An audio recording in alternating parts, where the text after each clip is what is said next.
Let's talk about maybe just what's going on locally here in Las Vegas. Now that the dust is settled, how has the city absorbed the hotel inventory that's come online the last few years? Maybe you want to lead off with that, Sure. Amy? We've opened 9,000 rooms over the last couple of years. And even with that, we've maintained over an 80% occupancy, which is about 20 to 25% over the average, the domestic average. So we're very happy with that. I mean, we've done a tremendous job. So it's really, we've just kind of moved along with it. Mm-hmm. And how has it affected you guys? What's been good about it, and what's been bad? Any thoughts? It's always great to open a new property. It gives new recognition to the city, Yeah. gets more interest in the city, and we encourage it.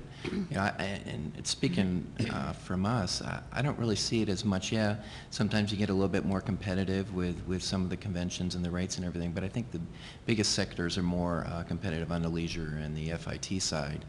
When a new property comes on board, and that's where I think we feel it the most. I mean, as far as the meetings are concerned, it just creates more interest, and to get out there, it's we always view it as a great thing for the city. So The competition part, I think it does spur, which is great, is it causes every one of us to be very introspective about the services we offer and how we interact with our customers in the face of new competition with fantastic products. So I think we just all get better from it. I know that every time that a new opening is on the horizon, we take a look and say, how are we interacting with our customers? What types of service are we providing?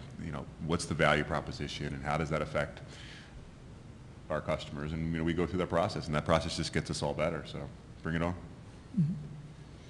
And what's the prognosis, Amy, for the north end of the Strip? I know there are a few sort of stalled projects there. What does the future look like there? No, at this time, it's really too early to tell what's going to happen. We're just kind of still in that recovery mode, so. Yeah. And just maybe looking south, is there anything going on south? Kind of the same thing. Yeah. And just to talk. Ask about East, will you? Yeah, okay. to talk about the city East. geographically, what about the east and west end of the Strip? In between some of the properties. Yeah. I mean, has the Strip kind of widened, with the success of properties like the Rio and the Palms and the Hard Rock? Is it kind of spreading out a little bit? Well, in what's considered the in Strip? theory, it's gone north-south with the South Point and the M. I mean, if you really pushed it, it's. But as far as new development, that's more what our hotel partners are. They've got some great projects coming up. Well, let's hear about them. Some changes, Well, revisions, a lot of our focus additions. is putting money back into the properties now. I'm not sure if you're going to see any, you're not going to see a new city center coming on board in a while. No new mega But resort. when you look at it, the reinvestment's going to be a lot of it going into our properties. As the new properties open up, we're always trying to reinvent ourselves. We have a new show coming on board, the Cirque du Soleil Michael Jackson Immortal Tour.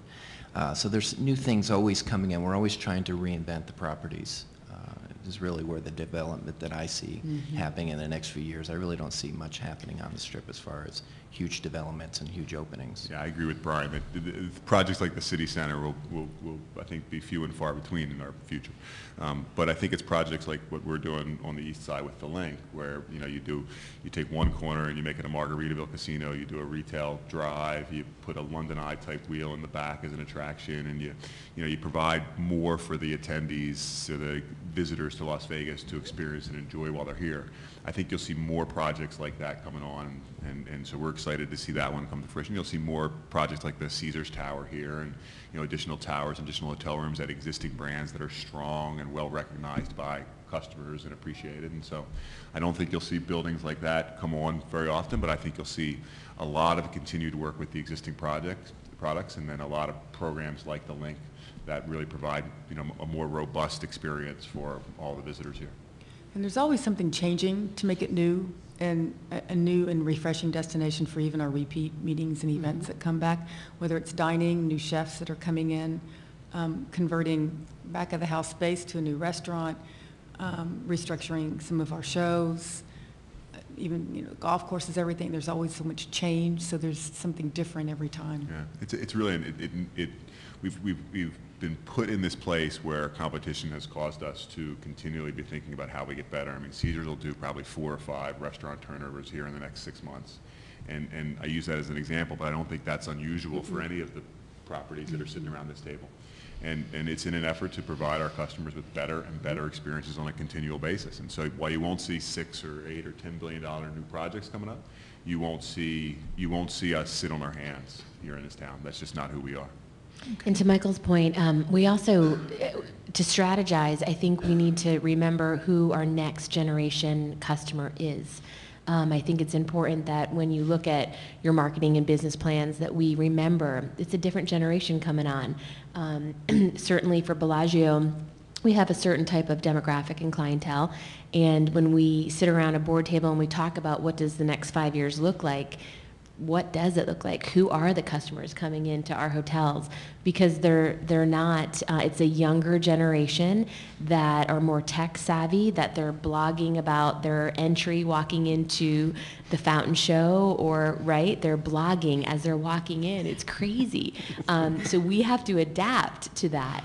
And that's a learning experience for somebody as seasoned as all of us around this table. That's what I see.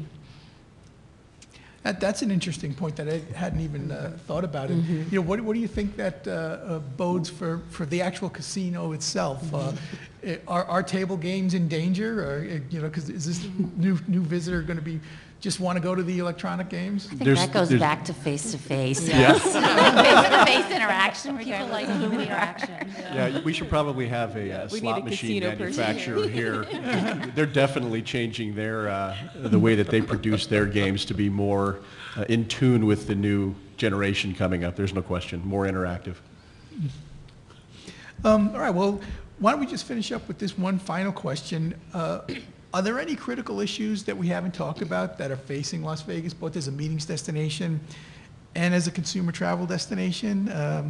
Amy, do you have any input on Yeah, that? definitely. For us, we've been working with our congressional delegates in the USTA. The visa issue is something that we are pushing, doing everything we can to improve. In some countries, it's 2 weeks. In some countries, it's 3 months. So that's a big, big push for us to keep our international visitors coming and increase that number. So that's really truly where our major efforts are right now. Does anybody else have anything that they're sort of maybe think is critical? I think the concern always is too, is the airlines themselves are re-engineering and repositioning themselves and, you know, repricing. You know, we just saw U.S. Airways cut the amount of flights that are going to be coming into Las Vegas. Is that concern with the domestic carriers? Certainly the international carriers have helped, you know, offset with British Airways and Virgin, you know, doing some of the things they are. But domestic lift is important to us when you have what, 130,000 plus guest rooms in the city. So I think that'll remain a concern along with what they're doing with their fare pricing. I think seeing more international flights, direct international flights, is something we'd all like to see. And also looking domestically, even on the leisure side, working with our partners in California to make that trek from the Los Angeles and the I-15 easier for the guests that we do accommodate getting into Las Vegas. I think it's just getting more people here to experience what we have. The domestic travel in the travel industry in general is just, it's a massive employer in this country. It's a big piece of the economy. And so I think we're all, as businesses, putting a lot of effort in making sure that we're getting the right type of governmental support, whether it be for the visa issue, or whether it be just from a tax standpoint, or from governmental travel, whatever the piece is, we're all working with our own legislators to make sure that we're getting the right type of government support for a big piece of the economy and a big employer. Okay, well, if there isn't anything else, I think that's it. I'd like to thank everybody for coming here today and sharing your thoughts. And I know that the readers of Successful Meetings, both in print and online, are interested in what you have to say. And we'll be looking forward to reading it and seeing it. Thank you. Thank Thank you. you. Thanks, Vince.